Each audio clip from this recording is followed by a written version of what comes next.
And that came came from Jill, who was one of our previous presenters. So before we get underway, I just want to remind everyone that in spite of being Zoom bombed, we are here to listen to the wonder of learners and all about wonderful learning experiences that are happening around the world. People's microphones are muted. We're using the chat box as the place to kind of share questions. And there was a lot of really great questions and thoughts being recorded in the last session. We are recording it, and we hope to be able to rebroadcast these on our website, pblplus.org. And you, of course, can always conceal your image and name if you don't want to be a part of the recording. And we're always going to promote sharing feedback. And so we have a link, which I will put up again later on. So Angelica Manca is with Hoopla Education in Milano, in Italy. And I was just delighted that you could come and be a part of this, knowing just how challenging life in Italy is these days. And I'm looking forward to hearing hopeful stories about what's happening with your garden project. So I'm going to stop sharing, and then Angelica, you can share. Okay, great. Well, thank you, Nick, for...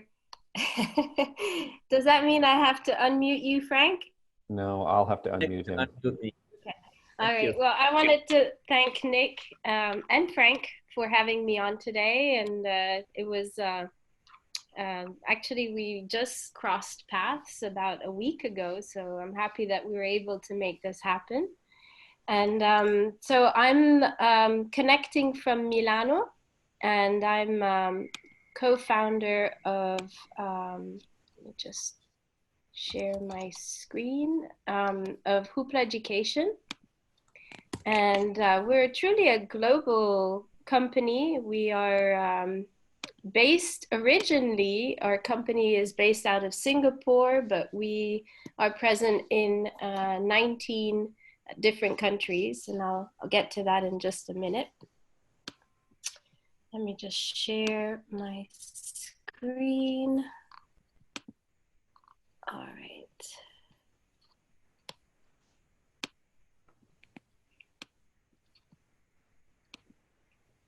Okay, so can you see the presentation?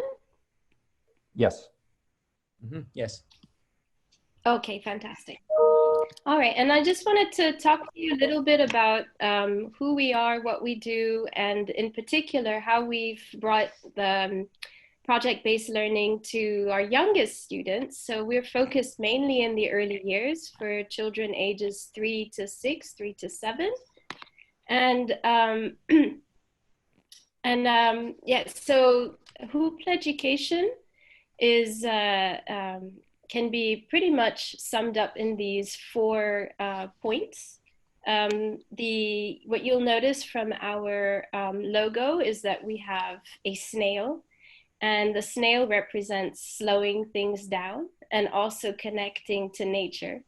So I think it's a really appropriate time, actually, because the world has been put on pause, and it's really a time for us to embrace the slower pace that we've all been put on. Even though sometimes it might be quite a challenge when it's enforced upon us, but it is an opportunity for us to really take the time and really connect with our environment and ourselves.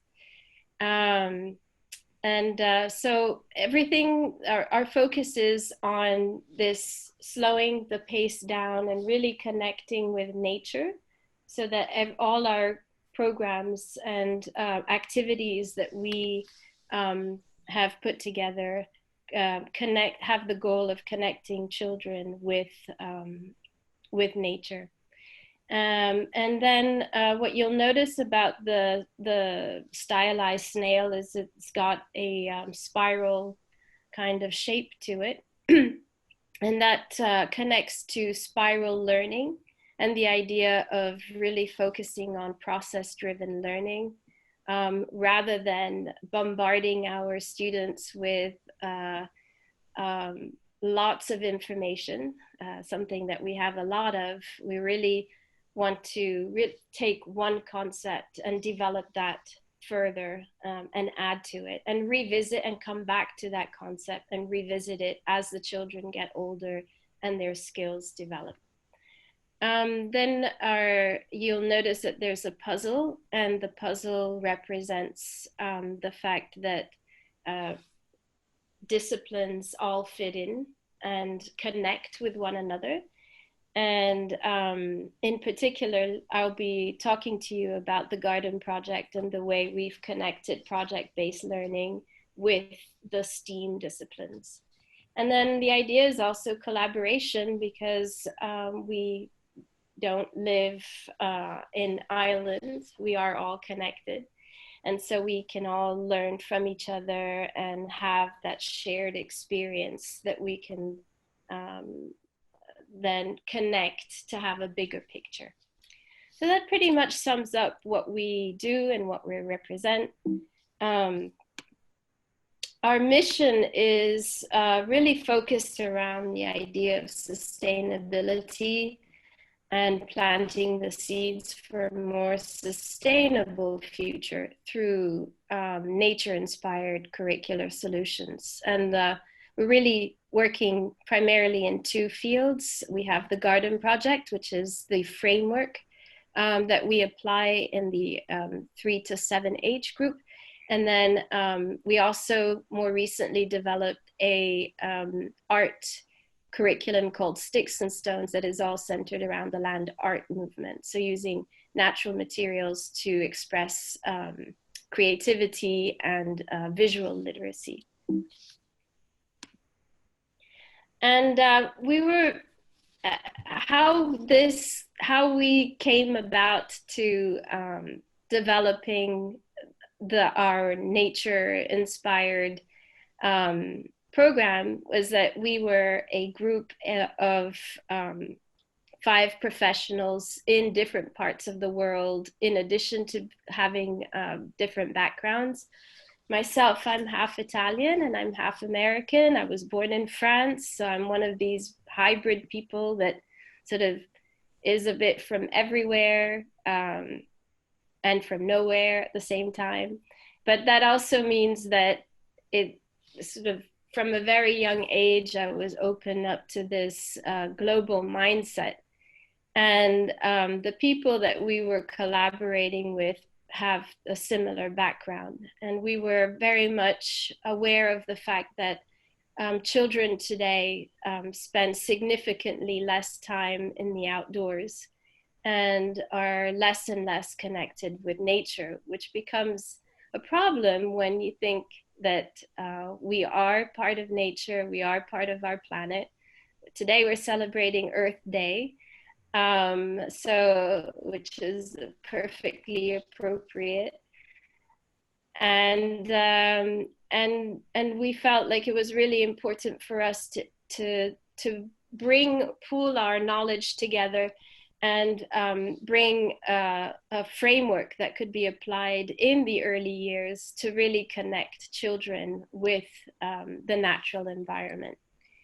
And so we started our product development, and my background is in early childhood development. We had a specialist in environmental science, a marine biologist, a music professional, and a contemporary artist. And we decided, okay, so how can we pool our experiences and our knowledge together to really bring a unified educational experience? In addition to that, these professionals came from different backgrounds. So we were representing a total of 8 countries. So after working together and sort of figuring out that we needed these puzzles pieces to come together, we also were very much inspired by what was happening around us. And we were traveling extensively throughout Asia and Europe, our product development started in 2014, and we, at the time, we visited the Green School in Bali, a beautiful school in Bangkok that is Steiner based. Forest school movement was getting really big, or is, growing significantly in the UK, and we spent a few months in the UK, and of course the Reggio Emilia schools and approach to putting children at the center of that learning experience, and really having them as being the scientists of their environment. So these were all influences that we had at the time when we were developing our program, in addition to the fact that in Italy we're seeing a strong slow food movement, which talks about really slowing down that whole the food process, and from farm to table, and really focusing on the nutritional aspects and the traditional aspects to food. And in Milano, they had, in 2015 was the World Expo, that the theme was centered around sustainable life and still sustainable eating. How could we find sustainable practices to make sure that our planet could be fed in the long term. So all these were influences that came together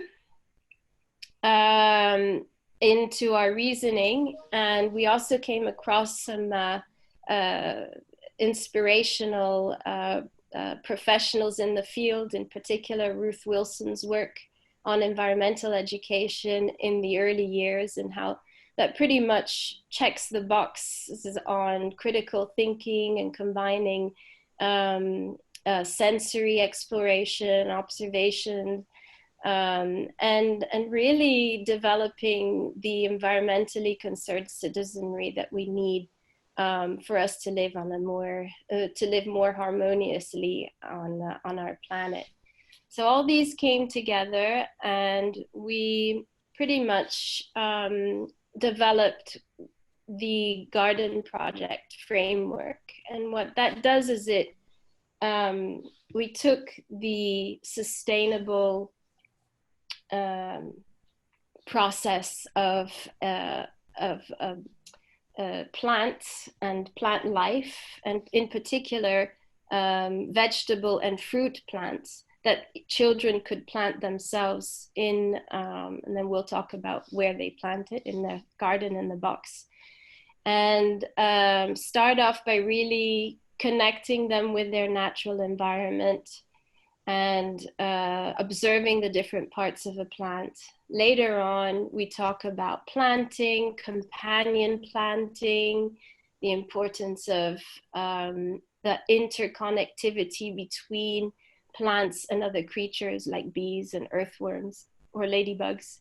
Later on, we focus on the growing and the different changes that occur in the plant, and going to the harvesting of the vegetable plants, and talking about nutrition and eating by the colors of the rainbow, until finally we conclude the cycle with the decomposing and regenerating, because ultimately every plant goal is to generate a seed so it can continue sustaining its life. So what we're doing is we are taking that life cycle, that circular model that we see in infinite number of examples in nature, and we applied it to the early years framework. And then what's really beautiful about it is it's very concrete. So the very product of the children's learning is the seed, which then becomes the connection for the following year, and can keep growing. So it makes a lot of intuitive sense. And our focus was primarily in the early years, and particularly in developing that affective appreciation for children, for children and nature. We do obviously have the cognitive understanding, and that is something I'll be talking about, in particular with how we implemented the project-based learning approach.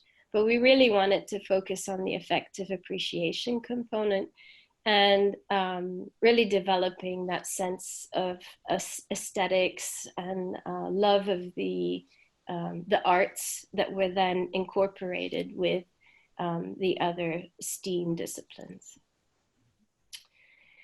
So then why did we choose project-based learning? We thought it was a beautiful way to empower students in the observation of nature. And we adopted a pretty methodical approach. So every lesson starts with a driving question. And the driving question has a little green light bulb because it relates to something that has to do with the environment.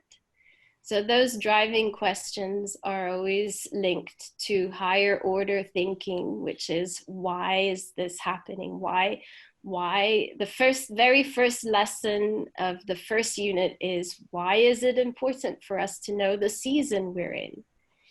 And then what we did was every lesson then gets broken down into one or more STEAM activities, investigations. And so that's, just to go over, STEAM representing science, technology, engineering, arts, and math.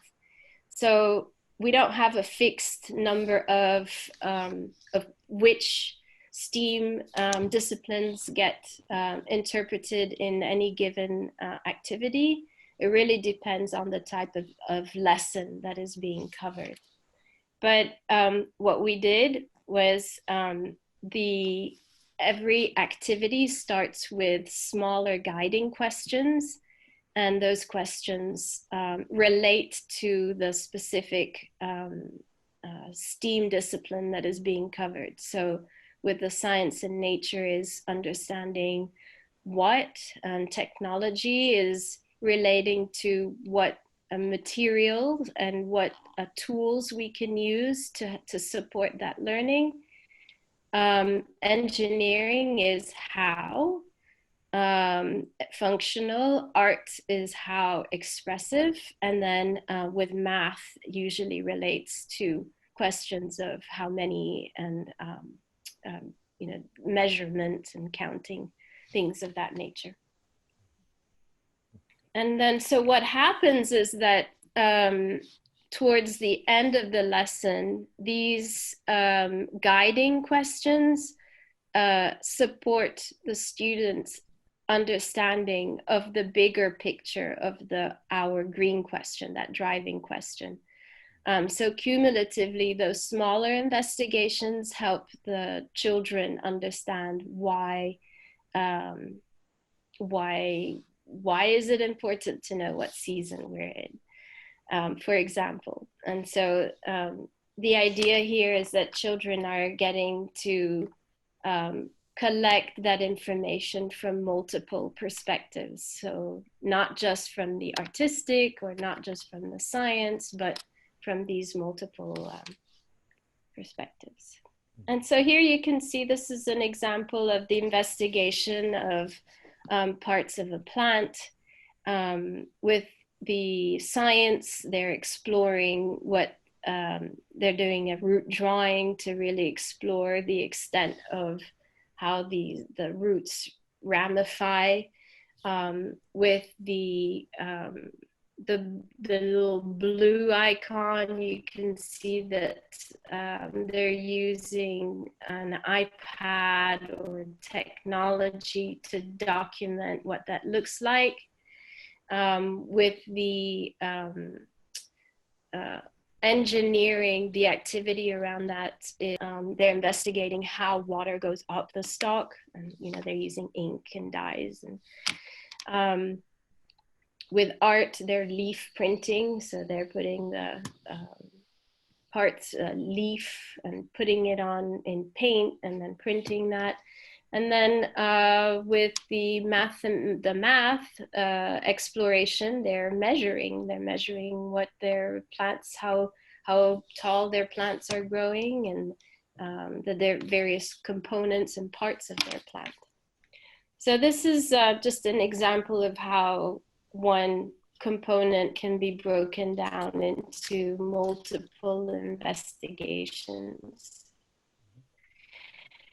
And then what we found was that although the using nature and gardening in the classroom was such a one of the biggest fear that a lot of teachers have is in gardening, and because it's not something that we were necessarily taught at school or we've done much of, being in more and more urban environments means that we're less in contact with the earth and planting and that kind of experience. So we developed an extensive manual to really demystify that, that gardening.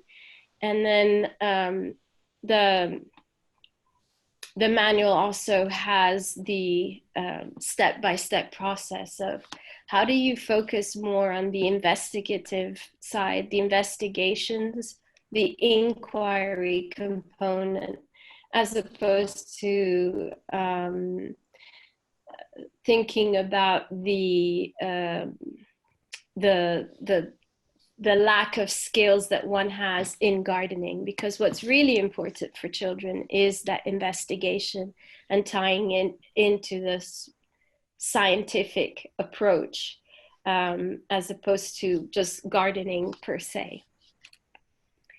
And then another important component that we found really facilitated the whole experience is what we call the garden in the box. And as we traveled, and particularly in Asia, where the urban metropolises are pretty extensive, and schools don't have as much access to space and outdoor gardens, we thought it was really important to find a way to bridge that hurdle. And so we developed this box. It's just actually any box. We don't actually have a box that we use particularly, but as long as it's 20 by 30 centimeters and about 15 centimeters deep.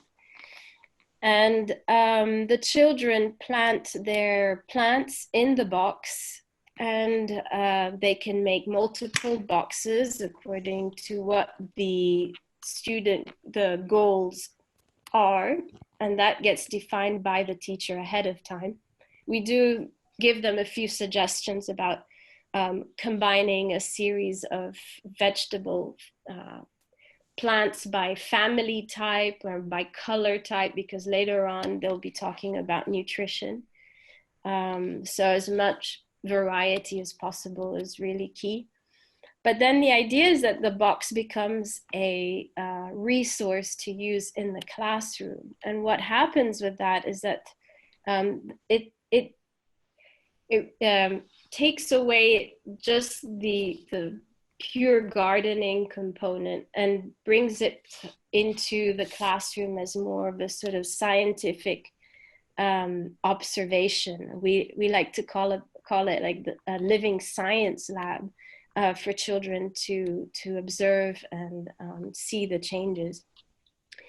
And then it overcomes that obstacle of not having space, and brings that learning right to the children.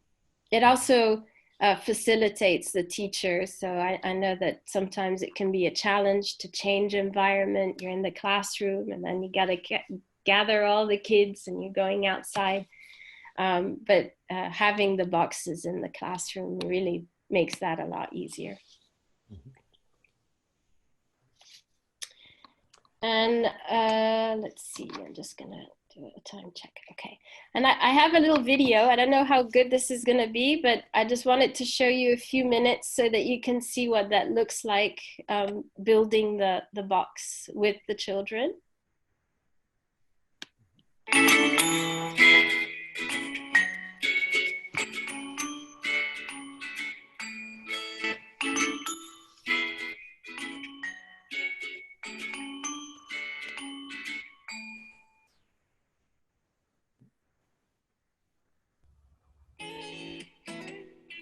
The goals for this activity are for children to learn patience. They will learn empathy for nature's creatures, plants, and they will learn collaboration because they will have to work with each other in order to make the English garden.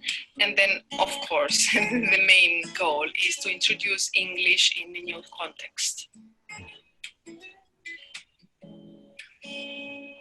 New boxes because they look really nice, and then you would need a plastic sheet so the soil doesn't come out.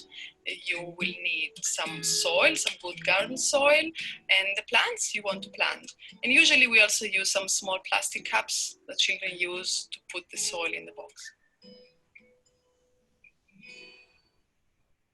The idea of this project is that everybody can have a small garden inside, indoors, I mean, without having a garden.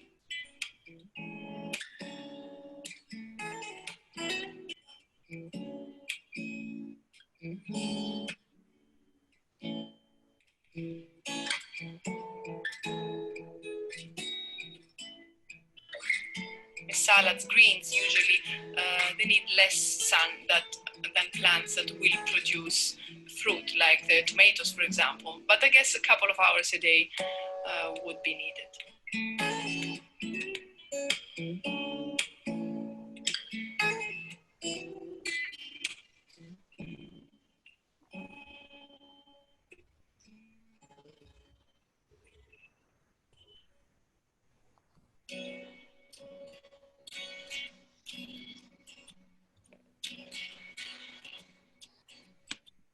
All right, so I just wanted to give you a visual of what that looks like of planting with the children. One of the things we've really enjoyed doing is also making that a multi-age experience. Or even a parent and child. So we might run a workshop where we do the planting activity and have the children and their parents or grandparents plant together. And I can say it's a really bonding experience. Great.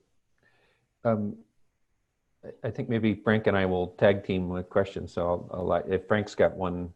I'm first. Mind. Yeah, you go ahead. Okay. All right. I mean, I have some umbrella questions, but I haven't quite finished my presentation. Oh. Did you want? Oh, we didn't know that. That's okay. That's okay. Yeah, maybe the easiest is that I'll finish the presentation and then we can open to questions. Is that okay? Sure. We'll try to remember them. Yeah. All right. So then we did spend quite some time making sure that the activities were age appropriate. And we identified 3 stages. The first stage is that stage of wonder and really connecting children with the beauty and wonder and magic of nature. The second step is the stage of observation. And that is developing those observational skills about the environment and careful observation of plants. And then finally, the third stage is investigation. So once the children are connected with nature, have developed those observational skills, then we add an additional layer of investigation. How if we altered one component, how would that change the results? Or if we put our plants in a box and gave it just a little bit of light, then what would change? And I know people often ask us, well, what's the age range, or what? These things pretty much happen continuously throughout the program, But if we were to, we actually have 3 levels of journaling, and the first level, wonder, generally is done with 3 to 5-year-olds. The second level of observation is usually done with 4 to 6-year-olds, and the third level is done with 5 to 7-year-olds.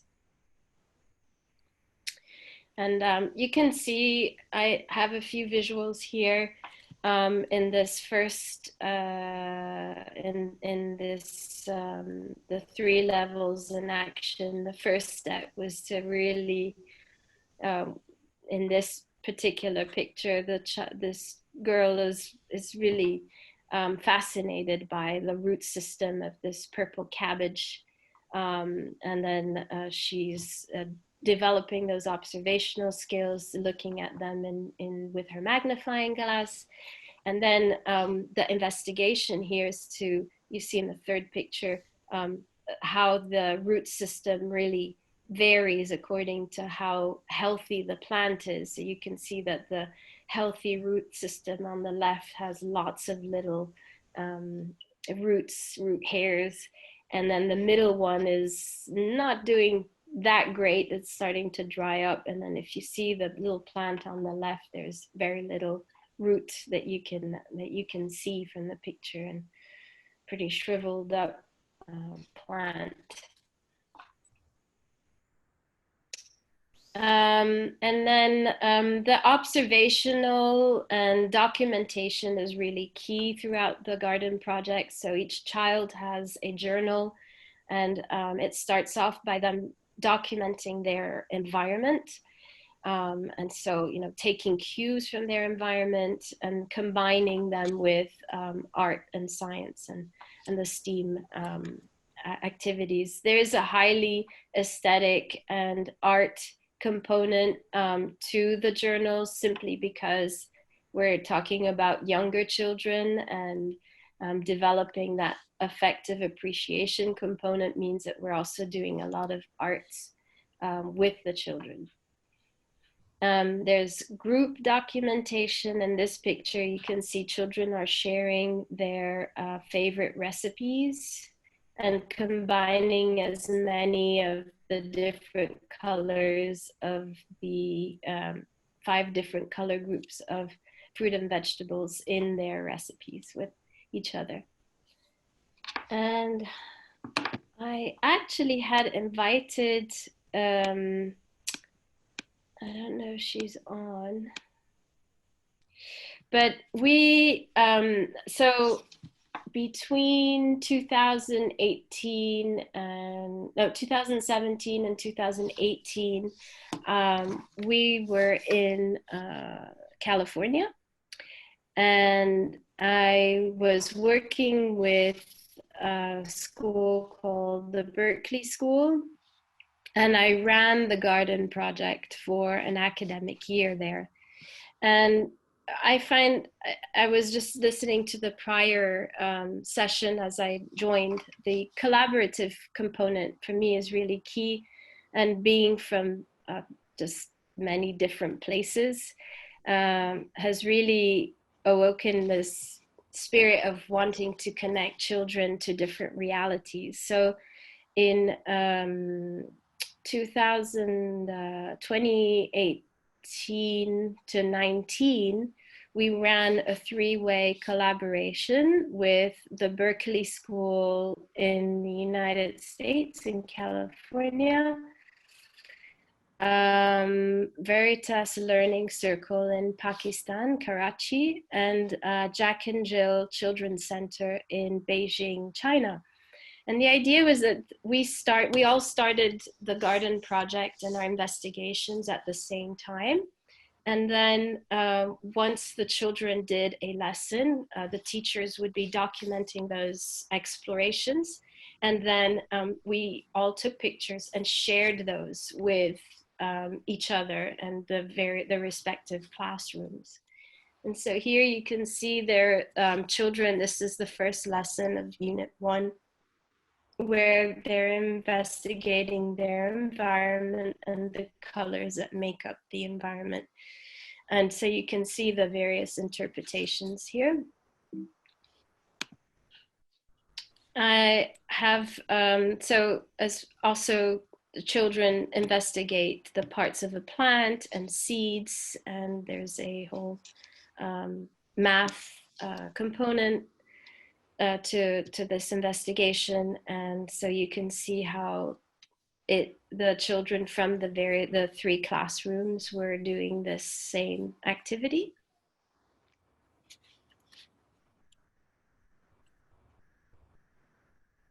Again, this was exploring the parts of the plant and root system and mud. And so you can see also the various interpretations.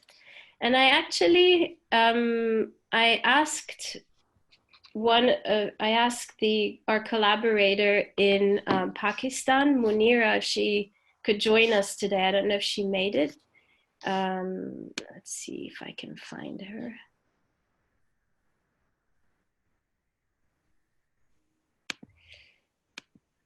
And so she could share some of her experience firsthand. Looks like she's not on in any case.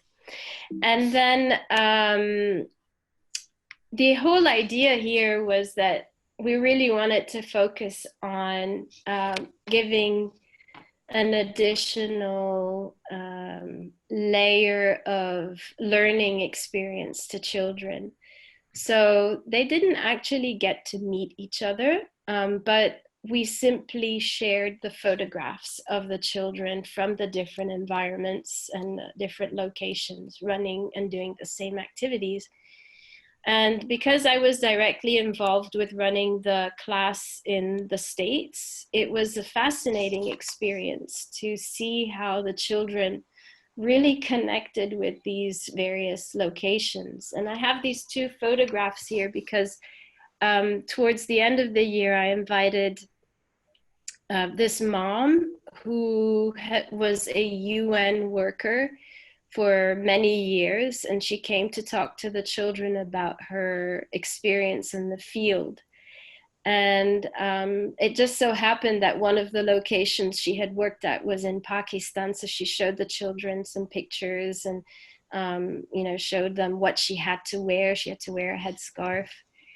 And the children were fascinated by, it was there that I realized how much just this collaboration had meant to them. They were fascinated just as soon as they heard that she had been to Pakistan. They were telling them, oh, we know all about it. There's some children there that are also doing similar activities to what we're doing. And so it was just a moment like that that really helped me realize how important these three-way collaboration was. And then another anecdote that I have with China was when we were talking about the weather and what, you know, the different symbols represent. In China, the children had seen the cloud and associated it with smog. And the children, when we shared, you know, I shared that with the children in the States, they didn't quite understand why they had interpreted it that way. So in China, it had actually prompted a whole investigation and conversation about the differences between sort of nature-induced weather versus human-induced weather. And it was shortly after this conversation, maybe about 2 or 3 weeks after, that we experienced in Berkeley the big forest fires, and the children were stuck inside for about 3 weeks. And actually, they came back to that initial feedback that they had gotten from the children in China, and they made that association. So it was like they learned ahead, and they were able to go back to it only after they got to experience it directly themselves. So I thought that was just another really great analogy of the importance of collaboration and working together. And that's it. I'm gonna open it up to questions now. Okay. This is Frank. Can I go first? Yeah. Yes? Okay. Yeah. Let me find you so I can see you. Okay, there you go. Okay. Yeah. So kudos. Great presentation, Angelica, and a really nice program. So I got hooked on your box, the gardening box, and two things. One is I guess they're both overlay comments because I mean, it is as you described, great for urban schools. It's manageable. Um, it, as a bonus, I think it probably lets 6 kids work around it at once. Yes, Whereas correct. a traditional gardening plot, we just tend to we tend to lay it out, and then you got to squash the beans in order to get to the peas. Right. And so the box is really interesting. And so I'm just jumping to the evolution of it, and maybe you're already there. So I'm thinking, oh, what if we take a box that's really thriving because it's in the window, and then we take another one that's also in the window, but then we roll that into the closet, and it doesn't get light. Then can we measure what happened? Or other scientific experiments that you cannot do if you're in the ground. So what all can a box do? And that to me seemed, even if you were on a school with 10 hectares of land, having the growing in a box may be the best idea ever. So that was a piece. So I thought that was just absolutely brilliant. Oh, great. Thank you. So I'm going to throw a challenge for you for the upper level students. So how do you take all of this?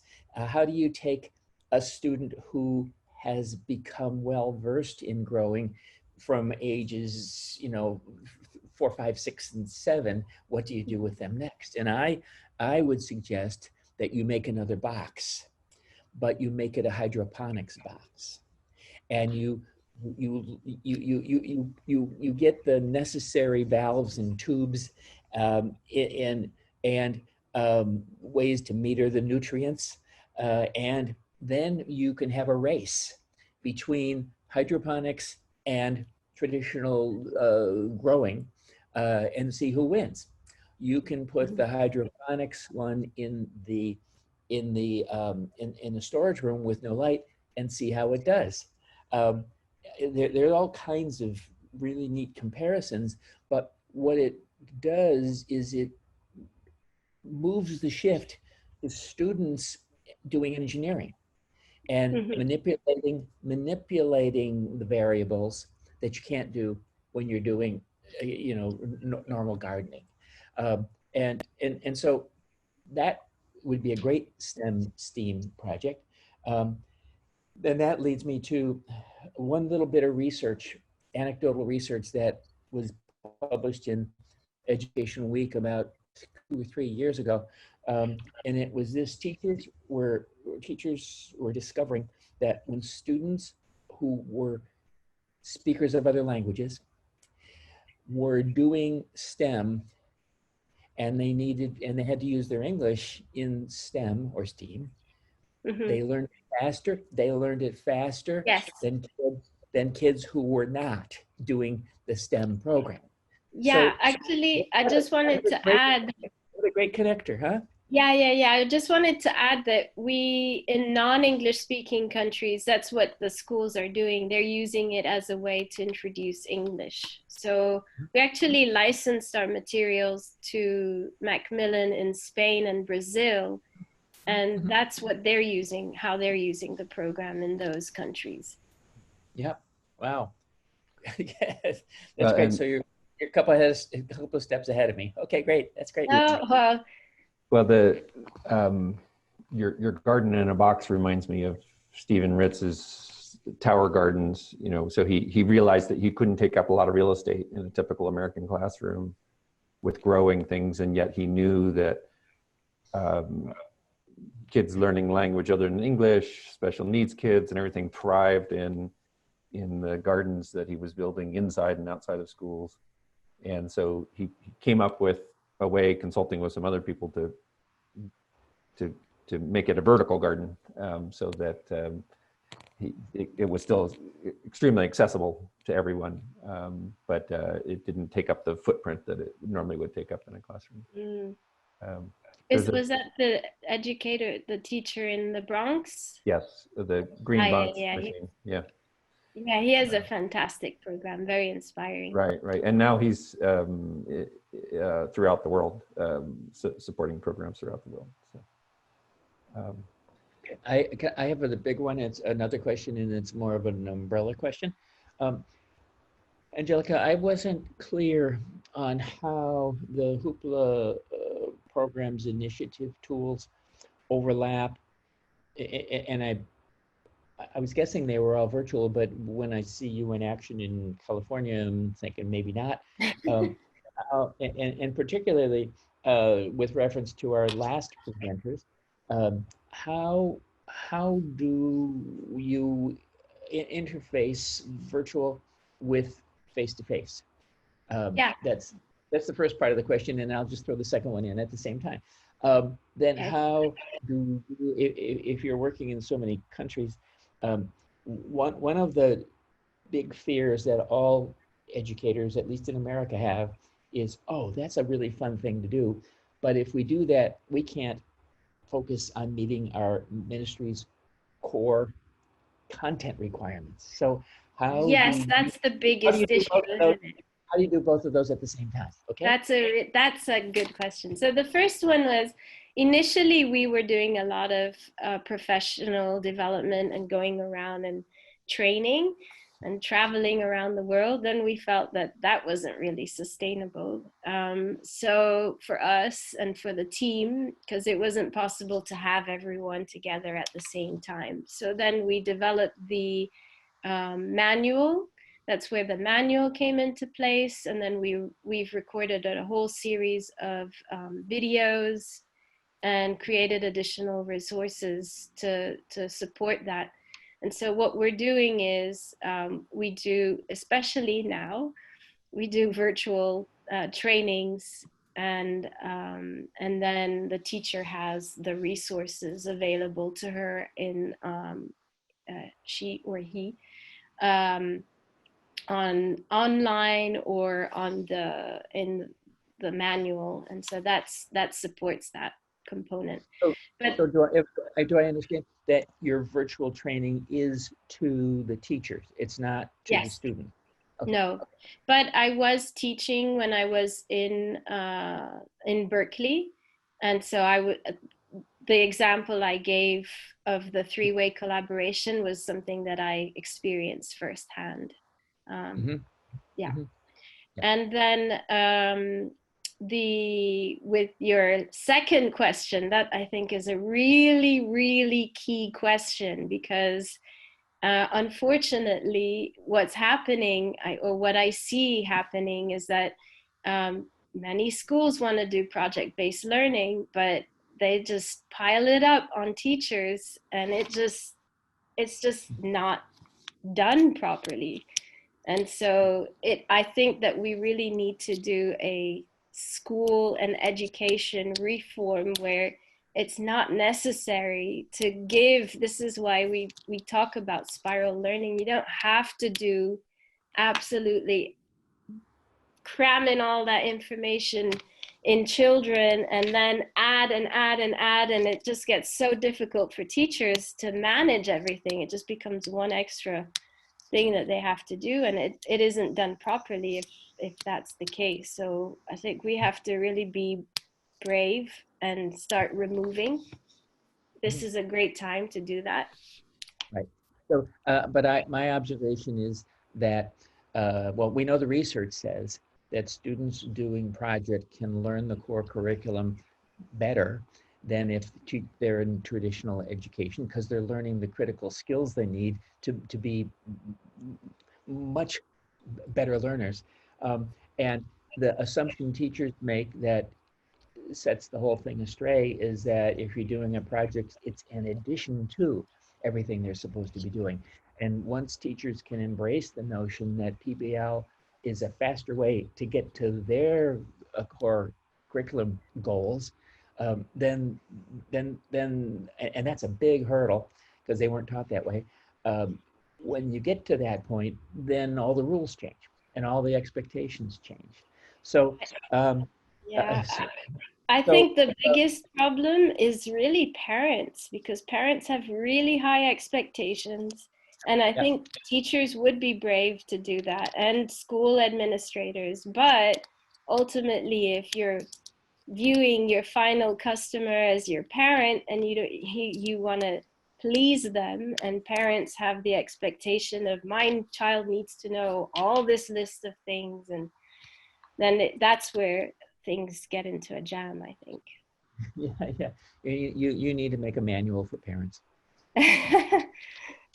Frank, we're going to need to wrap up here in a moment. But I'm so glad, Angelica, that in spite of everything happening, that you're able to join us today. From reading the chat, many people were very inspired by the connection of kids to nature and to where their food comes from and all the rest. And I just finished reading last night the book from, I don't know, a dozen years ago, The Last Child in the Woods. Who makes the advocacy statements for not just getting kids out into nature, but bringing nature into our learning settings and into our neighborhoods and cities and everything else. So it seems like you're well aligned with that aspiration. So. And I wanted to say, I see Daniel and Nancy. Just wanted to say hello. Say hi. And we've been working together and collaborating for a number of years. And Daniel and Nancy has done this whole project in China, in addition to the United States. Right. Yeah. Good. Well,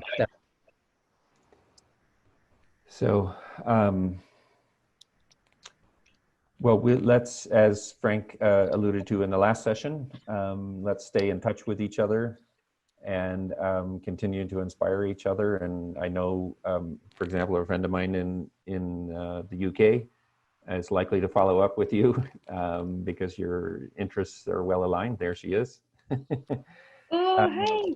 I see you've got the Sustainable Development Goals in the background. That's right. That's the nature of inspired citizens. So anyhow, so this is going to be a fun follow-up set of collaborations. And as Frank mentioned earlier, when we do this in October, it will be a representative of a whole new set of relationships that have been formed. And ultimately, that's what we're trying to do, is connect people and help them get there. Yeah, and so Daniel, I'm not going to be able to unmute you because we need to step away. Yeah. So Nick, before you cut us off, I just want to expand that. So those of you that are watching, if you like this, we're coming back again in early October with another 24 hours of PBL Plus, and wow, I'm excited about being able to roll that one out. The other thing I'll say is that we are looking for beta testers for our PBL Plus learning platform. And if you're interested in scooping that up and getting your kids to participate in it, send us an email. Everybody knows Nick's email by now. You may have Gabrielle's or mine, but just get to us in some manner or another. And we'd love to be deploying that out in a number of different countries, guided by educators who are passionate about PBL and experienced about it. Because that's the way we're going to basically test out the mechanisms of the website as quickly as we possibly can and as deeply as we possibly can. So I would really love to see you all joining us for that. Yep. All right. Thank you so much. Yeah, thank Everyone you. be healthy, and everybody we'll look forward to seeing you again. Okay. Yeah. All Thanks, right. Angelica. Bye. Bye-bye.